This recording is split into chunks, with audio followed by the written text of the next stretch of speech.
In a complex system, flow dictates efficiency. It is the speed of movement, the complete mathematical absence of delay. Physical systems naturally resist this ideal. They generate friction. You see it in almost any major city: vehicles stacking up and buses trapped in a rigid grid, waiting for a localized bottleneck to clear. In factory simulation games like Factorio, the highest priority is throughput. Belts must move constantly. The objective is continuous forward momentum. A single bottleneck, one belt unable to handle the load, freezes the entire network. The failure cascades. To master a physical environment, urban planners must adopt this same mindset. They treat human geography as a structural puzzle, where standing still is a failure, and bottlenecks are the enemy. Singapore extended this logic to people. Airports became routers, passengers became packets.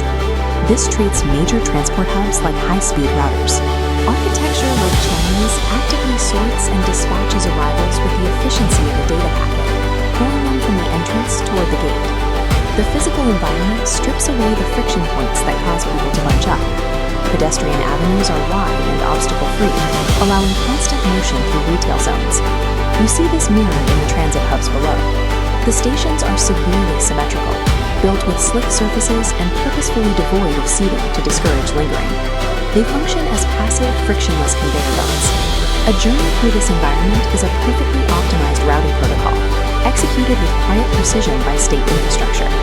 On a larger scale, the entire island operates as a unified, highly monitored computational network. Geography here is dynamic and constantly in motion. The system operates in real time. Automated sensors and toll networks anticipate congestion before it forms, instantly shifting traffic flows to bypass emerging red zones. This massive logistical undertaking creates an ecosystem that aggressively guards against friction.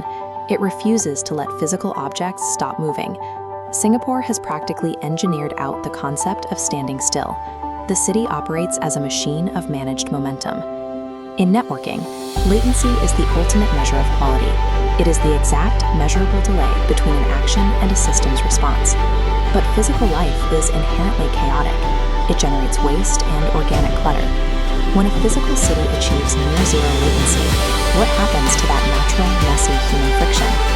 The pristine illusion of seamlessness above ground requires a massive, completely unseen reality operating directly beneath the surface. Deep underground, colossal concrete tunnels stretch for miles. They act as the city's buffer, swallowing heavy logistics, utilities, and waste management out of sight. Singapore banishes these heavy, essential mechanisms into the earth, maintaining a surface optimized purely for human data throughput. This pristine simulation is subsidized by a dark, sprawling engine, churning quietly out of sight.